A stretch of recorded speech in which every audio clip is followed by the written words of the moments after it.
चालेल. हो 5 वाजता आपले आयुष्य बदलाचं शास्त्र त्यावर मीटिंग आहे. हो हो. त्यामुळे तुम्ही सुरू करा. चालेल. तर चला, ब्रह्मांडीय ऊर्जेला आणि सुदर्शन पिरॅमिडला व मंगल मॅडमला खूप खूप धन्यवाद देऊन आपण या केन उपनिषदाचा अभ्यास पुढे सुरू करतो आहोत. त्याचबरोबर माझ्या गुरूंना, शंकराचार्यांना सगळ्यांना प्रणाम करून आणि धन्यवाद देऊन आपल्या ग्रुप एनर्जीला सुद्धा खूप खूप धन्यवाद देऊन आपण आता या उपनिषदाला सुरुवात करूया. तर काल आपण बघितलं होतं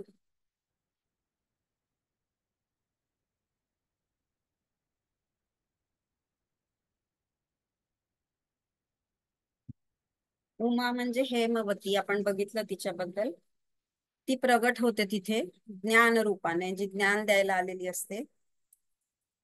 तर त्याच्या आधी बघितलं की ते जे ब्रह्म आहे त्याचा आदेश त्यांनी सांगितला की जो बिजली के चमकने के समान तथा पलके मारने के समान प्रादुर्भूत हुआ है उस ब्रह्म का आदि दैवत रूप. आदि दैवत म्हणजे डिवाइन.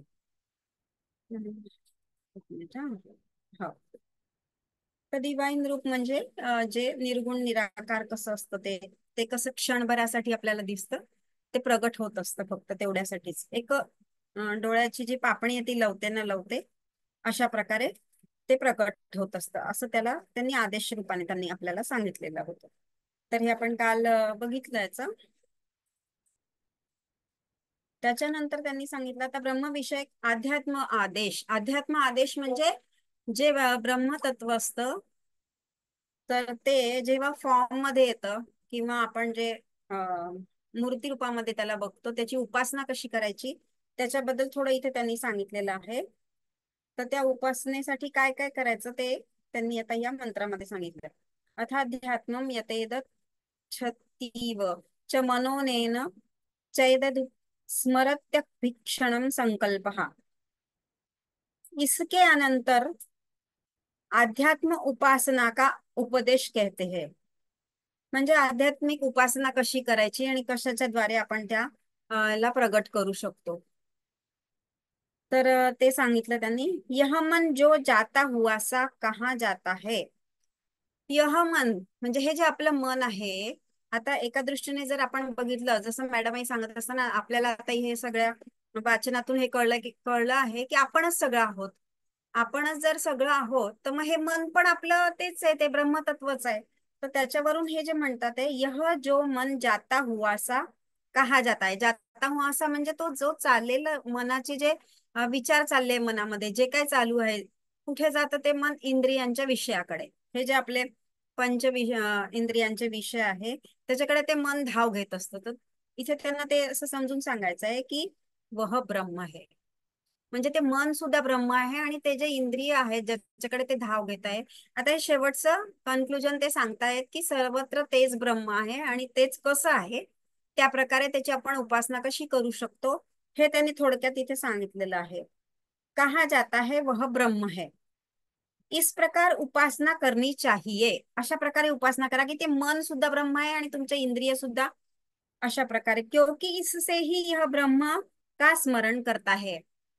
तर त्यांचं म्हणणं आहे की हे जे चेतन शरीरामध्ये त्याच्याशी रिलेटेड जे मन असतं तर ते जे मन आहे ते मन काय आहे त्यांचं म्हणणं, क्योंकि यह ब्रह्म का स्मरण करता है. तर ते त्याला चेतना जी मिळते त्या मनाला जी चेतना मिळते ते कशाच्या द्वारे मिळते की ह्या ब्रह्मतत्वाद्वारेच तो चेतन होत असतं ते मन आणि त्याचं स्मरण करतं. मग ज्या व्यक्तीला हे ज्ञान झालं आहे किंवा जे आपल्यासारखे मुमुक्षु आहे किंवा जे पोहोचले त्या पदाला, तर त्यावेळेस आपण काय करत असतो, ती व्यक्ती म्हणा किंवा नचिकेतासारखे किंवा जे शिष्य आहेत तर ते मग काय करतात, सतत त्याचं स्मरण करतात. तर मग त्याचं स्मरण करण्यामागची जी प्रेरणा त्यांना होत असते तर ती प्रेरणा कोण करत असतं, देत असतं त्यांना, तर ते ब्रह्मतत्वच देत असतं. म्हणून त्यांचं म्हणणं आहे की हे मन पण ते ब्रह्मच आहे, हे आता तुम्ही जाणा इथे.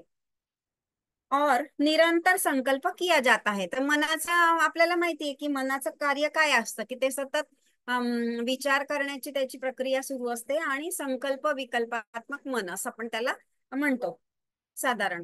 तर प्रत्येक वेळेस काय म्हटलेलं आहे त्यांनी, की हे जे मन आहे ते जर ब्रह्मच आहे, ते सतत संकल्प करत जात असतं. मग संकल्पालाही किती महत्व हे आपल्याला माहितीये. तर त्याच्या मागची जी प्रेरणा देणारा कोण असतो, तर तो पण ते ब्रह्मतत्वच असतं असं त्यांचं म्हणणं आहे.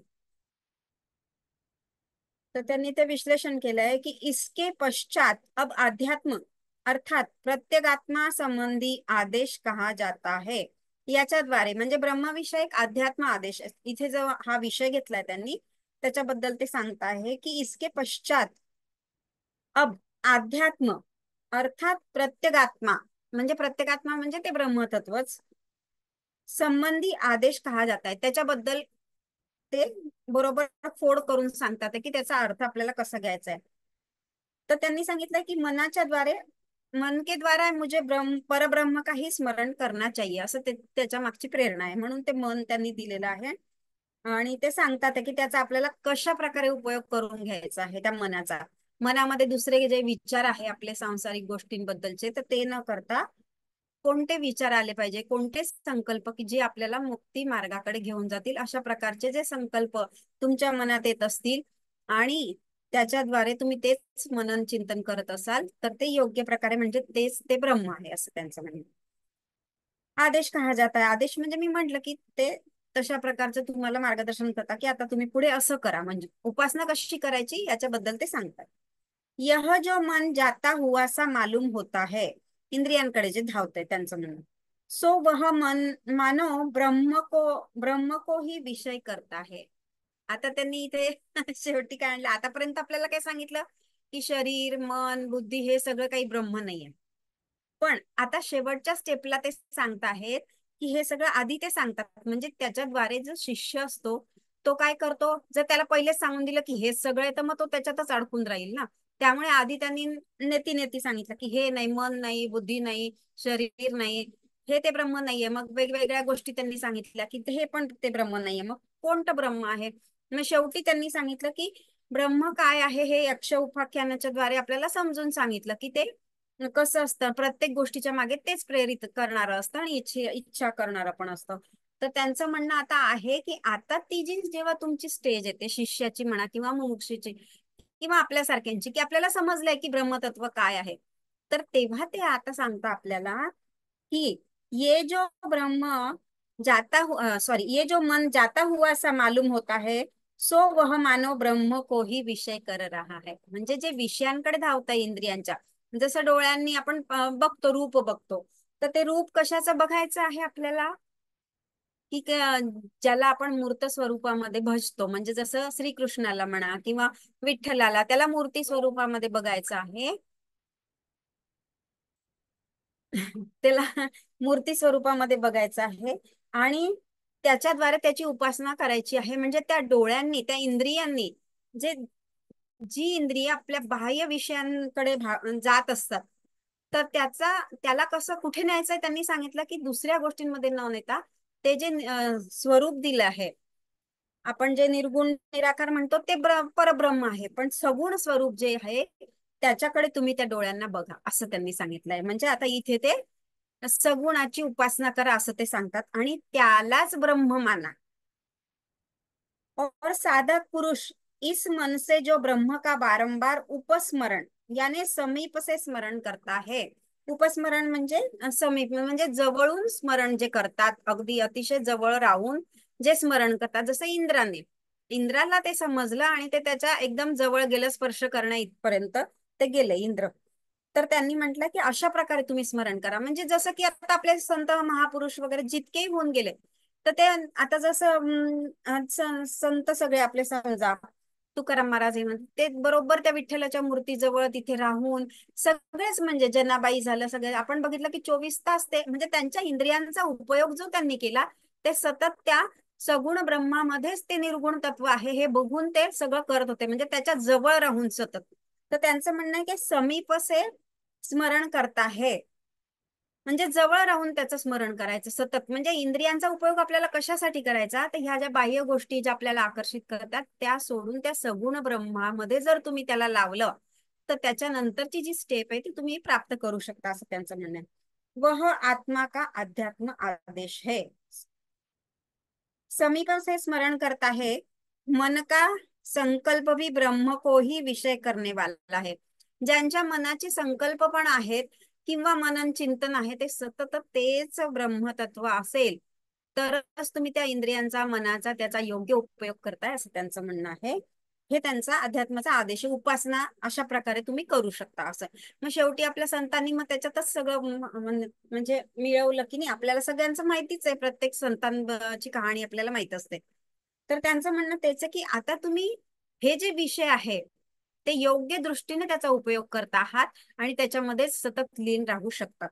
कोणत्या स्टेपला सांगता येते की अगदी शेवटी शेवटी आतापर्यंत त्यांनी पहिले सांगितलं की अशा प्रकारे ते तशा प्रकारे आहे, मग तुम्ही असं साधना केली तर ते प्राप्त होऊ शकतं वगैरे वगैरे खूप सारं त्यांनी सांगितलं। म्हणजे त्यांचं म्हणणं आहे की ब्रह्म को ही विषय करणे वाला हो, म्हणजे सतत आपल्या चिंतनामध्ये तोच विषय असला पाहिजे। मग आपण कसं करतो, जसं की ज्यांच्या दीक्षा म्हणजे गुरु मंत्र ज्यांनी घेतलेला आहे किंवा जे आपण दीक्षा प्रकार म्हणतो, गुरूंच्या द्वारे आपल्याला ज्या उपासना दिलेल्या असतात किंवा मंत्र दिलेला असतो, तर इथे त्यांचं म्हणणं आहे की तो जो मंत्र आहे, जो जप वगैरे आपल्याला दिलेला असतो, जसं गजानन महाराजांचा आहे गणगणात बोते, किंवा आपण स्वामी समर्थांचा जप करत असतो, किंवा गोंदवलेकर महाराजांचं श्रीराम जयराम, प्रत्येकाचे वेगळे वेगळे असतात। असे जे तुम्हाला मंत्र दिलेले आहेत तर ते आपल्याला का सांगतात की ते सतत जर तुम्ही जपले तर ते जे नाम आहे, नाम आणि नामी एकरूप होऊन जातो। म्हणजे ते जे आपण नाम घेत असतो, जसं की श्रीराम जयराम जसं आपण एक घेतलं, तर श्रीराम जयराम हे सतत जर आपण चिंतन करत राहतो, बोटांनी आता कोणी माळ फिरवतं तर मग या बोटांचा उपयोग होतो, आपल्या हाताचा उपयोग होतो असं त्यांचं म्हणणं। आणि तो उपयोग कशासाठी होतोय की त्या सगुण ब्रह्माची उपासना करण्यासाठी होतोय बा तुमच्या त्या सगळ्या गोष्टींचा। आणि जप आपण जेव्हा करतो तर सतत तो जप केल्याने, तो जप जेव्हा तुम्ही श्वासाद्वारे करत असता, श्वासावर तुम्ही जप करायला लागले, म्हणजे सुरुवातीची स्टेज नाही म्हणते मी, जेव्हा जेव्हा शेवटी शेवटी तुम्हाला ते, तर ते जे तत्व आहे किंवा जे रामाला तुम्ही बसताय ते राम आणि तो मंत्र आणि तुम्ही एकरूप होऊन जाता, एकच होऊन जाता। तर म्हणून अशा प्रकारे तुम्ही उपासना करू शकता असं ते सांगता आहे। तर ते नाम आणि नामी अभेद आहे, ते एकच आहे, हे ही स्टेप तुम्हाला कळते आणि मग तुम्ही त्याच्यामध्ये पूर्णपणे एकरूप होऊन जाता। हे आता त्यांचं म्हणणं आहे। मन का संकल्प भी ब्रह्म को ही विजय करने वाला हो, सॉरी विषय करने वाला हो, म्हणजे मनाचे जे संकल्प आहे ते त्या तत्वासाठीच आपले संकल्प झाले पाहिजे। ब्रह्म मनरूप उपाधी वाला है। ब्रह्म कसं आहे, उपाधी रहित आणि उपाधी सहित, दोन शब्द आपण शिकलो आहोत आता मागच्या वेळेपासून, बऱ्याच गोष्टी तुमच्या लक्षात आल्या असेल की उपाधी रहित म्हणजे निर्गुण निराकार तत्व, आणि उपाधी सहित म्हणजे उपाधी वाला असं त्यांनी इथे म्हटलंय। ब्रह्म मनरूप उपाधी वाला आहे। तर ब्रह्म कसं आहे, मनाच्या द्वारे सुद्धा ते आपल्याला त्याला जाणू शकतो आणि म्हणून त्याला उपाधी रहित म्हटलेलं आहे। मनाने त्याचं चिंतन जर आपण करू शकतो म्हणून त्याला ती उपाधी उपाधी सहित सांगितलेलं आहे। इसलिए मन की संकल्प एवं स्मृति आदि प्रतीतियों से मानो विषय किया जाता हुआ ब्रह्म ही अभिव्यक्त होता है। मन की संकल्प एवं स्मृती आदि, आता मनामध्ये सगळे जे संकल्प आहे ते कोणते संकल्प करायचे की त्याची भक्ती मला प्राप्त हो, जो मी जप करतो आहे किंवा त्याचं नामस्मरण होतोय तर ते त्याच्याशी मी एकरूप होऊन जावो, अभेद होऊन जावो, याच्यासाठी ते करायचंय संकल्प, हे संकल्प करायचे। एवं स्मृती, स्मृतीमध्ये काय ठेवायचं, सतत त्याची मूर्ती, सतत त्याचे विचार, सतत ह्या सगळ्या सगळ्या गोष्टी जे आपण करतोय आदि प्रतीतियों से, म्हणजे या सगळ्यामुळे काय होणार आहे, मानव विषय किया जाता हुआ ब्रह्म, म्हणजे त्याला विषय केलेला आहे आपण, ऑब्जेक्ट त्याला ठरवलं आहे, ब्रह्म ही अभिव्यक्त होत आहे। तर या सगळ्यातून काय अभिव्यक्त होत आहे, काय प्रकट होत आहे, समजतं काय आपल्याला की ते परब्रह्म परमात्मा, हे त्याच्यातून आपल्याला समजतं आहे की याची जाणीव आपल्याला सतत होते की तेच आपण आहोत, या नामामध्ये तेच आहे, आपल्या दृश्य डोळ्यांनी जे दिसतं आहे मूर्ती स्वरूपामध्ये ते पण तेच आहे, आपणही तेच आहोत, जपही तेच आहे, सगळं सगळं आपण आहोत। हे आता ह्या मार्गाला आपल्याला घेऊन जात आहे, म्हणजे शेवटची स्टेप जशी आपण म्हणतो, तर ते सांगता है ब्रह्म ही अभिव्यक्त हो रहा है, अतः यह उस ब्रह्म का अध्यात्म आदेश है। अध्यात्म आदेश म्हणजे त्यांनी सांगितलं आहे की उपाधी सहित कशी त्याची उपासना करायची, जो उपाधी सहित आहे म्हणजे जो सगुण साकार आहे त्याची उपासना कशी करायची, त्याला त्यांनी अध्यात्म आदेश म्हटलेलं आहे. आणि मागच्या वेळेस जे वाचलं आपण, मागच्या ज्या मंत्रामध्ये आहे त्याला सांगितलं त्यांनी की ब्रह्मविषय आदिदैव आदेश. आदिदैव म्हणजे की ज्याचा उपमोपदेश हा शब्द जो आहे काल त्यांनी सांगितला आहे, त्याला उपमा देऊन देऊन त्यांनी हे सांगितलंय की बिजली के प्रकार चमकने वाला, म्हणजे ते निर्गुण निराकार परब्रह्माची उपासना आपल्याला सांगितली होती, उपाधी रहित तत्वाची. ही मागच्या मंत्रामध्ये, चौथ्या मंत्रामध्ये. आणि आता हा जो पाचवा मंत्र आहे तो उपाधी सहित जे सगुण ब्रह्म आहे त्याची उपासना त्यांनी करायची सांगितली आहे. पण ती कशा प्रकारे करायची सांगितली आहे की ते आपणच आहोत आणि सगळं काही तेच आहे, या प्रकारे त्यांनी असं सांगितलंय. हा अध्यात्म आदेश आहे, असं आदेश ते करतात की अशा प्रकारे तुम्ही मग त्याची उपासना पण करू शकतात. तर तेच ते झालंय. जसं की आपण पूजा करून राहिलो आहे का, मूर्तीची पूजा जर आपण करतो आहे, समजा श्रीकृष्णाची मूर्ती आहे, आपण समोर बसलो आहोत, त्याला त्याची पूजा करतोय, आंघोळ घालतोय, त्याला काय अभिषेक करतोय, जे काही वाहतोय तर ही जाणीव ठेवायची की हे सगळं आपणच आहोत. फक्त हातांनी आणि मनाने आपण कार्य काय करतो आहे की त्याची साधना करतो आहोत आपण. तर हे बाह्य जे स्वरूप आहे त्याचं, ते फक्त आपल्याला दिसायला आणि करायला फक्त ते आपल्याला लक्षात ठेवायचंय. पण ते जे समोरचं ते मूर्ती आहे श्रीकृष्णाची, ती आपणच आहोत. आणि त्याच्या मागचं जे प्रकाश, जो प्रकाश आहे ते पण आपणच आहोत. आणि आपल्यामध्ये पण जो प्रकाश आहे तोच तो आहोत. अशा प्रकारे त्यांचं म्हणणं आहे. विद्युत, सॉरी, हाँ बरोबर, विद्युत और निमिषोन्मेषक समान ब्रह्म शीघ्र प्रकाशित होने वाला है, यह आदि दैवत आदेश है. हे मागच्या मंत्रामध्ये त्यांनी सांगितलं आपल्याला. म्हणजे काय सांगितलं, विद्युत आणि म्हणजे जसं वीज चमकते त्याप्रमाणे ते जे प्रकाशरूप परब्रह्म आहे किंवा पापणी लावते त्याप्रमाणे उसके समान शीघ्र प्रकाशित होने वाला. तो शीघ्र प्रकाशित होतं म्हणजे शीघ्र त्याचा प्रकाश आपल्याला एक क्षणासाठी जाणवतो. यह आदिदैवत आदेश कहा गया. हे कसं सांगितलंय, आदिदैवत आदेश म्हणजे डिव्हाइन, म्हणजे निर्गुण निराकार, अशा प्रकारे आपण त्याला म्हणतो की ते त्याचा अर्थ तुम्ही असा घ्या. और वह मन की प्रतीति के समकाल में अभिव्यक्त होने वाला है. मग यांनी आता काय सांगितलं की मन की प्रतीती जी आहे हे झालं बॉडीली कॉन्सेप्ट झालं, आणि ते डिवाइन म्हणजे माइंड मॅनिफेस्टेड, असं त्यांचं म्हणणं आहे. वह मन की प्रतीतियों में के समकाल में अभिव्यक्त होने वाला है. म्हणजे आता आपण जी सगुण ब्रह्माची जी उपासना करतो आहोत तिचा अर्थ त्यांनी इथे घ्यायचा सांगितला आहे की मन की, मनालाच तुम्ही ब्रह्म समजा आणि त्याच्याद्वारे जे तुम्ही संकल्प करतात किंवा जे काही चिंतन मनन करत आहात ते तेच परब्रह्म स्वरूप आहे. यह उसका अध्यात्म आदेश. तर इथे दोन फरक सांगितले आहे की आदिदैवत आदेश आणि अध्यात्म आदेश. तर याचा अर्थ आपल्याला कळला, सगुण आणि निर्गुणाची उपासना. हे थोडक्यामध्ये आपल्याला नॉर्मल जे कन्सेप्ट असते आपली, तर ते हे शब्द आपण असे वापरतो. इथे थोडे कठीण शब्द देतात.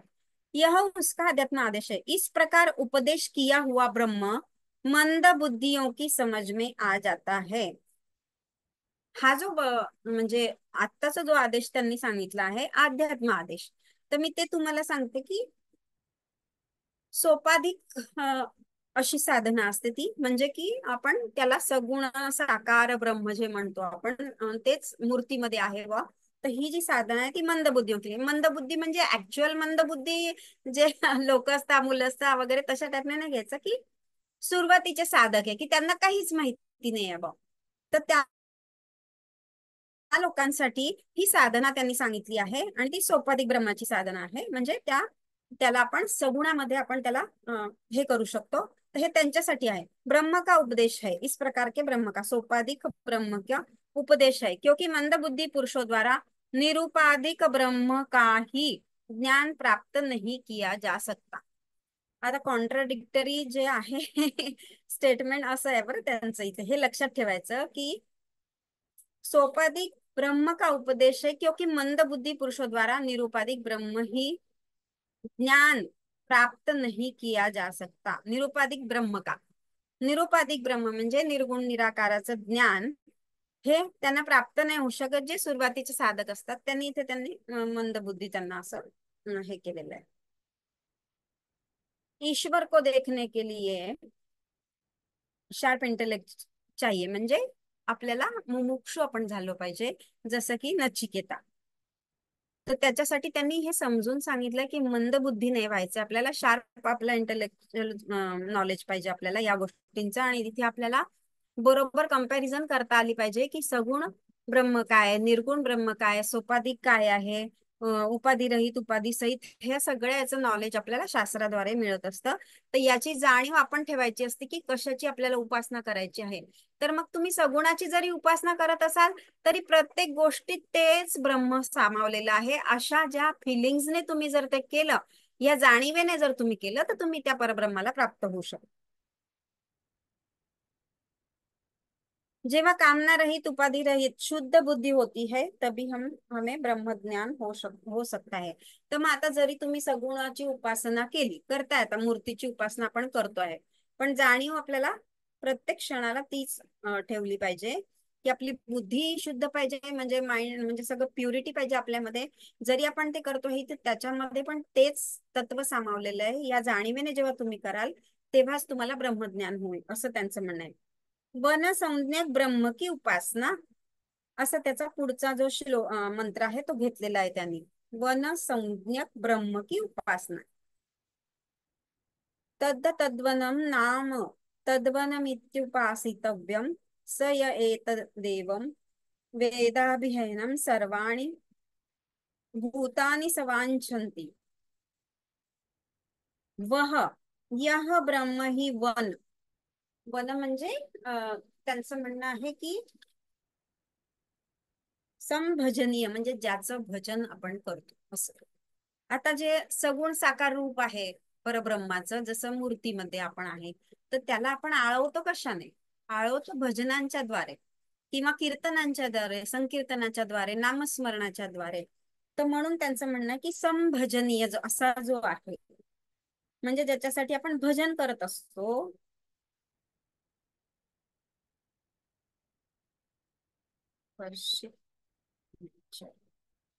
उसकी वन इस नाम से उपासना करनी चाहिए. म्हणजे पूजनीय, वन म्हणजे पूजनीय जे आहे, ज्याला आपण पूजतो भजतो, अशा प्रकारचं जे सगुण साकार ब्रह्म आहे, त्याच्याबद्दल ते म्हणताय उसकी वन इस प्रकार से उपासना करनी चाहिए. जो उसे इस प्रकार जानता है उसे सभी भूत अच्छी तरह जानने लगते हैं. जेव्हा तो त्याला सर्वस्व असं समजतो, त्याच वेळेस सगळे जण पण, सगळे लोक, जो इस प्रकार असे जानता है उसे सभी भूत, भूत यानी सगळे प्राणी मात्र, अच्छी तरह चाहने लगते हैं.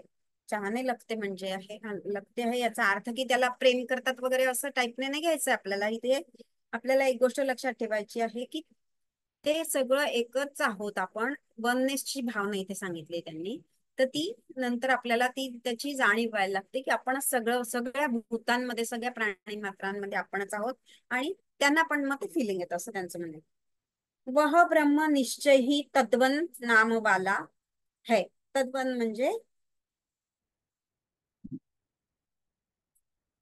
म्हणजे ज्याची आपण पूजा करू शकतो, ज्याचं भजन करू शकतो, अशा प्रकारे. तस्य वनं तद्वनम असा शब्द इथे घेतलेला आहे. इस प्रकार यहाँ षष्टी तत्पुरुष समास है. हे तर ग्रामेटिकली झालं. अर्थात यह उस प्राणी समूह का प्रत्येगात्म स्वरूप होने के कारण, प्राणी समूह का प्रत्येगात्म रूप, प्राणी समूह म्हणजे प्रत्येक प्राणी मात्र आलं त्याच्यामध्ये, मनुष्य प्राणी आला, पशु पक्षी आले, सगळे प्राणी आले, झाडं झुडपं, म्हणजे फाईव्ह किंगडम आपण ज्याला म्हणतो की पाच जे आहेत सगळे, म्हणजे water kingdom, animal kingdom, plant kingdom आणि ह्युमन किंगडम, सॉरी, हे हे जे पाच किंगडम आहेत ते त्यांनी सांगितलं आहे. आणि संपूर्ण ब्रह्मांडात ज्या पण सगळ्या गोष्टी आहेत, तर त्याला आपण काय म्हणतो की प्राणी समूह. म्हणजे ह्या सगळ्यांना प्राण्यामध्येच ते असं म्हणजे त्याचा अर्थ घेतात, प्राणीच म्हणतो आपण या सगळ्या गोष्टींना. तर त्याचा समूह का प्रत्येगात्म स्वरूप होणे के कारण, मग त्यांच्या सगळ्यांमध्ये तेच तत्व कुठून कुठून भरलेलं आहे, अतिशय व्याप्त असलेले ते तत्व त्या प्रत्येक प्राण्यांमध्ये आहे. त्या सगळ्या म्हणजे जे पाच किंगडम आपण घेतले आता, त्यांच्यामध्ये हेच तत्व आहे असं त्यांचं म्हणणं आहे. तर त्याच्यामध्येच ते प्रत्येकात्म स्वरूप, म्हणजे ते जे ब्रह्मस्वरूप आहे ते प्रत्येकामध्ये आहे. याच्या कारणामुळे त्याला वननीय अर्थात भजनीय असं त्याचं नाव दिलेलं आहे त्यानं. इसलिए इसका नाम तद्वन है. त्यांनी अशा प्रकारे ते नाव दिलंय क्योंकि ब्रह्म तद्वन इस नाम से प्रसिद्ध है. जे ब्रह्मतत्व आहे ते तद्वन या नावाने प्रसिद्ध असं त्यांचं म्हणणं आहे. इसलिए उसकी तद्वन इस गुण व्यंजक नाम से ही उपासना चिंतन करना चाहिए. गुण व्यंजक म्हणजे रूप, गुण, जे हे जे असतात. आता विठ्ठलाचं रूप आपण आपल्याला माहिती सगळ्यांना कसं आहे. मग त्याचे जे गुण आहेत की ते परब्रह्म तत्वच आपण त्याला मानतो. त्याच्यामध्ये कसं प्रेम आहे प्रत्येकाबद्दल, किंवा अजून प्रत्येक जे लोक असतात त्यांच्यामध्ये वेगळ्या वेगळ्या प्रकारचे जे गुण असतात, ज्याला आपण पूजनीय समजतो, किंवा ते झाले गुरु, झाले देवता, झाल्या प्रत्येक जे आहे त्यांच्यामध्ये जे गुण आहे, जेव्हा आपण त्यांची उपासना करतो आणि त्यांच्याशी एकरूप होण्याचा प्रयत्न करतो तर त्यांचे गुण आपल्यामध्ये येतात असं त्यांचं म्हणणं आहे.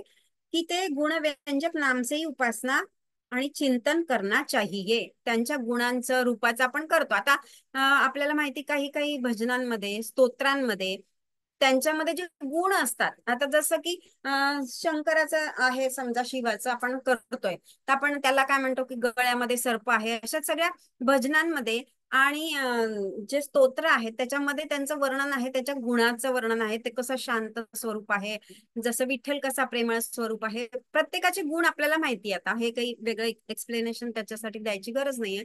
तर त्यांच्या गुणांचं जेव्हा आपण वर्णन करत असतो, रूपाचं वर्णन करत असतो की ते किती सुंदर दिसतो. श्रीकृष्णाचं वर्णन आपण ऐकतो प्रत्येक ज्या स्तोत्र आहे, भजन आहे त्याच्यामधून. तर त्यांचं जेव्हा आपण चिंतन करतो आणि त्यांची उपासना करतो त्या दोन्ही तिन्ही गोष्टींद्वारे, तर ते गुण, रूप, स्वरूप आपल्याला प्राप्त होत असतं असं त्यांचं म्हणणं.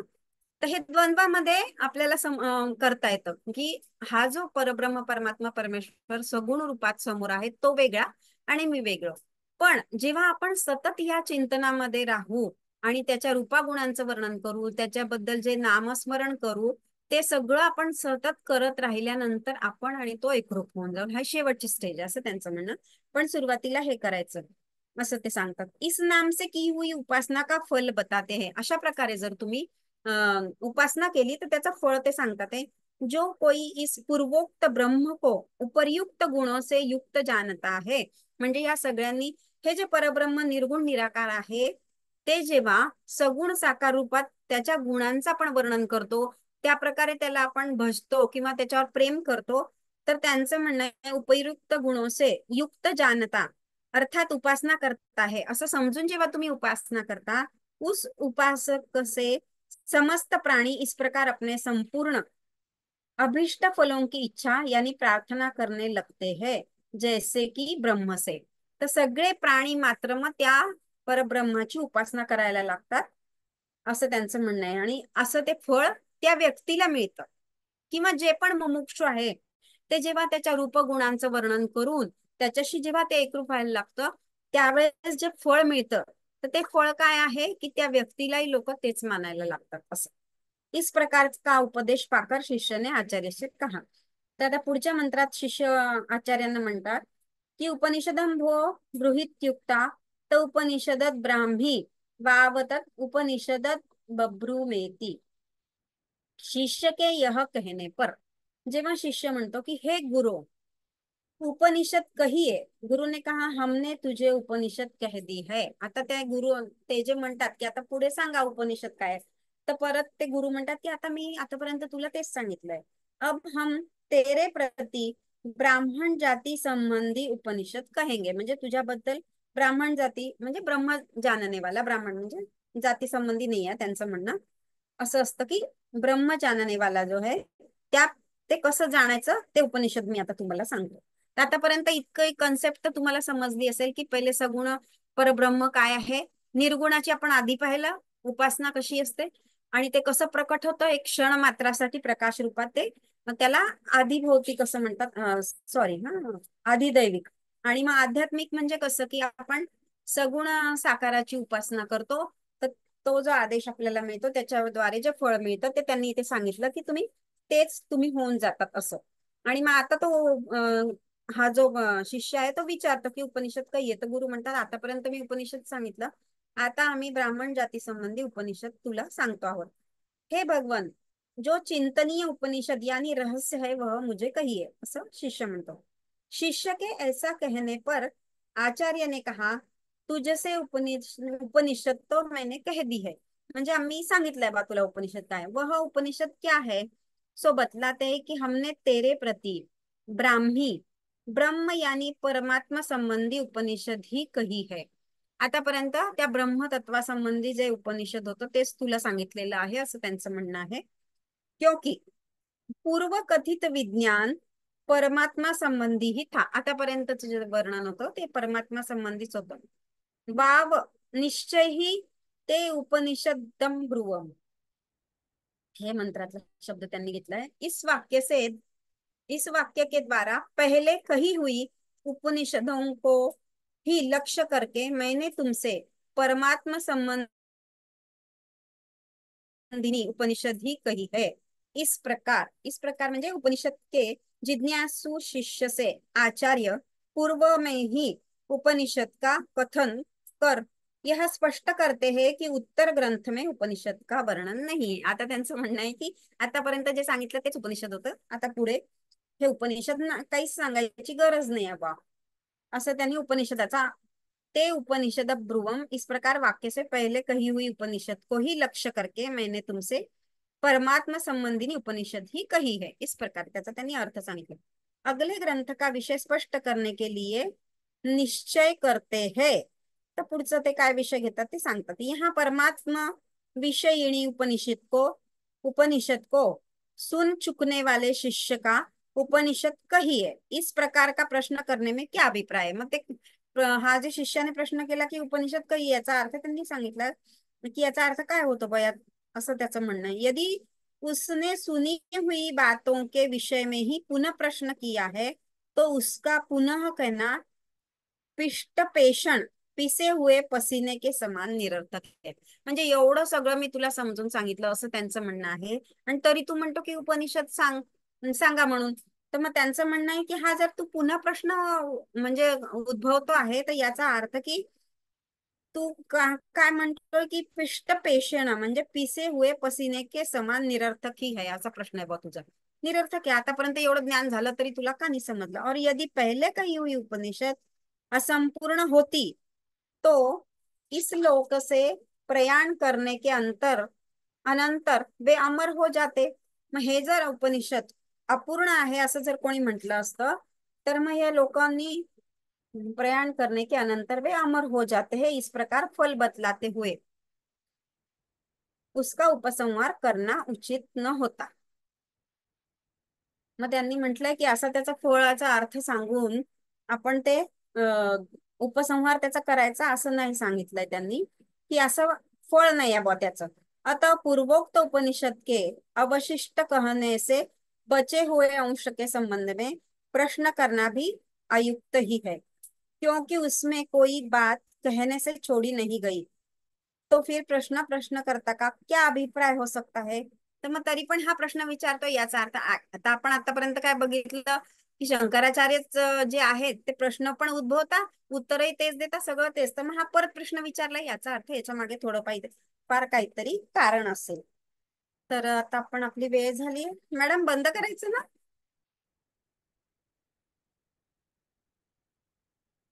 कहा जाता है तर ते थोडं नाही, पुढे वेळ ते, आहे ना अजून तसं बघा, तुम्हाला करायचं 15 मिनिटं आहे की अजून, हा अजून तुम्हाला पण, भावे असतील तर घ्या। हो हो ठीक आहे। तर त्यांचं म्हणणं तेच आहे की प्रश्न तर्क का क्या अभिप्राय हो प्रश्नकर्ता का क्या अभिप्राय हो सकता है। तर मग याच्या मागे काहीतरी आहे बयांचं। पहले जो उपनिषद कही गई है उसके अवशेष रूप से किन्हीं अन्य सहकारी साधनों की अपेक्षा है अथवा वह सर्वथा निरपेक्ष ही कही गई है। म्हणजे अजून काही साधन आहे का याच्यासाठी बा, किंवा ते निरर्थकच आहेत सगळ्या गोष्टी। यदि वह सापेक्ष है तो अपेक्षित विषय संबंधिनी उपनिषद कहिए, और यदि उसे किसी की अपेक्षा नहीं है तो पिप्पलाद के समान, पिप्पलाद म्हणजे एक ऋषी होते, त्यांचं जे उपनिषद आहे प्रश्नोपनिषद आहे त्याच्यामध्ये त्यांनी सांगितलंय इससे पर और कुछ नहीं है, याच्यापेक्षा अजून जास्त काही नाही असं त्यांचं म्हणणं। पण आतापर्यंत जे सांगितलं आहे ते झालंय बा। इस प्रकार निर्धारण कीजिए यह शिष्य के प्रश्न का अभिप्राय है। अतः आचार्य का तुझसे उपनिषद कह दी गई है यह अवधारण वाक्य ठीक ही आहे.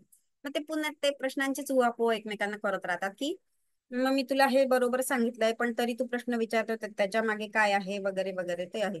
मग परत शंका आली ते यह अवधारण वाक्य नहीं हो सकता क्योंकि तस्य तपोदमः इत्यादि आगामी वाक्य द्वारा कुछ और कहने योग्य बातें कही गई है.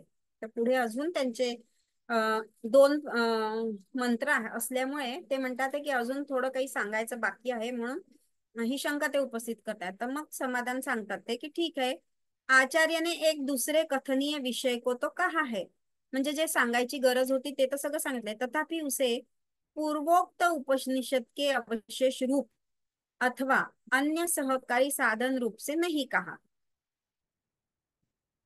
सहकारी साधन रूप से म्हणजे ज्यांची गरज याच्या सोबत असते त्याच्याबद्दल त्यांनी नाही सांगितलंय, बल्कि ब्रह्म विद्या की प्राप्ति के उपाय बतलाने के ही अभिप्राय से कहा है. मग त्यांनी बाकीच्या गोष्टींसाठी नाही सांगितलं तर ब्रह्म विद्या प्राप्त होण्यासाठी हे सगळे उपाय आणि हे सगळं सांगितलंय. उपाय म्हणजे उपासना कशा करायचे ते दोन भागामध्ये आपल्याला सांगितलं की आधिदैविक आणि आध्यात्मिक अशा प्रकारची उपासना तुम्ही करू शकता. अभिप्राय से कहा क्योंकि मंत्र में वेद और उनके अंगों के साथ तप आदि का पाठ करके उनसे इनकी समानता प्रगट की गई है. म्हणजे याचाही अभ्यास करायचा आणि साधना वगैरे काय जे काय तुम्ही करता आहात सगळं तप वगैरे ते पण सुरू ठेवायचं. क्योंकि वेद और शिक्षा दी वेदांग ब्रह्म विद्या के साक्षात शेषभूत अथवा उसके सहकारी साधन नहीं हो सकते. म्हणजे साक्षात ब्रह्मविद्या जर प्राप्त करायची आहे तर हे बाकीचे जे विषय आहेत ते त्याचे साधन नाही होऊ शकत त्याच्यासोबत. आता इनके साथ पाठ होने से तप आदि भी विद्या के अंग या साधन सिद्ध नाही होते. म्हणजे तुम्ही पाठ जप हे बाकी सगळं किती पण केलं पण मुख्य ते विद्येचे अंग त्याच्या सोबतचं साधन नाही होऊ शकत असं त्यांचं म्हणणं आहे. शंका किंतु वेद वेदांग के साथ साथ पढ़े हुए होने पर भी तप आदि का भी संबंध के अनुसार विभाग करके प्रयोग किया जा सकता है. म्हणजे यांचा पण आपण त्याच्यासोबत अभ्यास करून त्याच्याशी रिलेटेड आपण त्याचा उपयोग किंवा प्रयोग करून घेऊ शकतो. अर्थात जिस प्रकार सूक्तवाक रूप अनुमंत्र मंत्रण मंत्रों का उनके देवताओं के अनुसार विभाग किया जाता है. तर इथे फुटनोट दिलेली आहे ती वाचून घेऊ आपण मग स्टॉप करू. तर विभाग काय दिलाय अग्निरिदम हविर जुषता वा वृधक महो जायो वृता अग्निशोम विदम हविरजु शेताम विददेताम महो जायो क्राताम इत्यादि सूक्त वाक से ही समस्त यज्ञों की समाप्ति पर देवताओं का अनुमंत्रण किया जाता है. यद्यपि इस सूक्त वाक में बहुत से देवताओं का निर्देश किया गया है तो भी जिस यज्ञ में जिस देवता का आवाहन किया जाता है उसी के विसर्जन में समर्थन होने का कारण जिस प्रकार इस सुक्त वाक का विनियोग होता है उसी प्रकार तप आदि के भी विद्या के शेष रूप से विनियोग होता है. म्हणजे त्यांचं म्हणणं आहे की जो विषयासाठी तुम्ही यज्ञयाग वगैरे करता किंवा त्याच्यात आहुती देता जे काय करतात आवाहन करतात ज्या देवतांना तर शेवटी पण विसर्जनच्या वेळेस त्या सगळ्यांचा पण सहयोग होत असतो आणि मग शेवटी त्यांचं आवाहन करून ते करत असतात. तर त्यांचा म्हणण्याचा अर्थ असा आहे की एक त्यांनी एक्झाम्पल दिलं आहे इथे की आपण सुरुवातीपासून जे ब्रह्मतत्वाचं वर्णन करत आलो आहोत तर ते तुला मी आतापर्यंत सांगितलं पण मग शेवट पण जो आहे तो पण त्याच्याशीच रिलेटेड असला पाहिजे असं त्यांचं म्हणणं आहे. हे एकच त्यांनी एक्झाम्पल दिलंय त्याच्यावरून. तर अशा प्रकारे आपण अजून आपले दोन मंत्र राहिलेले आहे तर ते आपले होऊन जातील. थोडस कठीण आहे ते शेवटचं. तर ठीक आहे, सगळ्यांना खूप खूप धन्यवाद आणि इतके संख्येने सगळे शांतपणे ऐकून घेतात त्याबद्दल आणि मंगल मॅडमलाही खूप धन्यवाद. मॅडम आपला कठीण जो विषय आहे तो बरोबर सोपा करून आपल्या दृष्टीने आपल्याला समजून सांगतात काही वाक्य बरोबर घेऊन. त्यासाठी त्यांना पण धन्यवाद. तर कोणाला काही विचारायचं असेल तर विचारू शकता समजलं नसेल तर, कारण हा शेवटचा भाग थोडासा कठीण होता. काही प्रश्न असतील तर तुम्ही सांगू शकता विचारू शकता, मॅडमही सांगू शकतील त्याच्यावरती थोडक्यात तुम्हाला काही सोप्या भाषेत.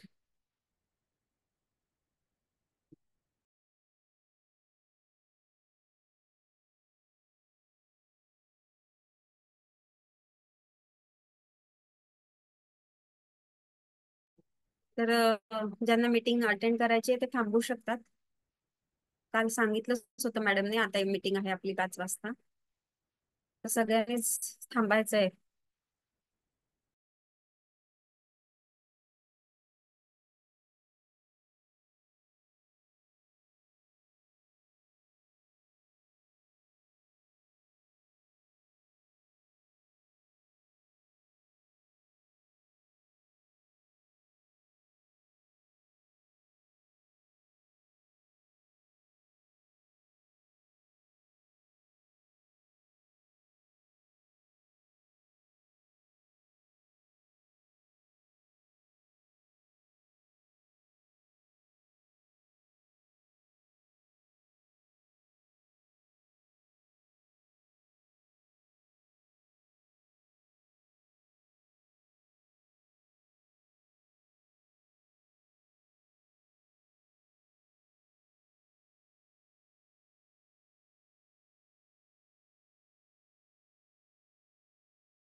संपलं का? मी जरा किचन मध्ये गेले होते.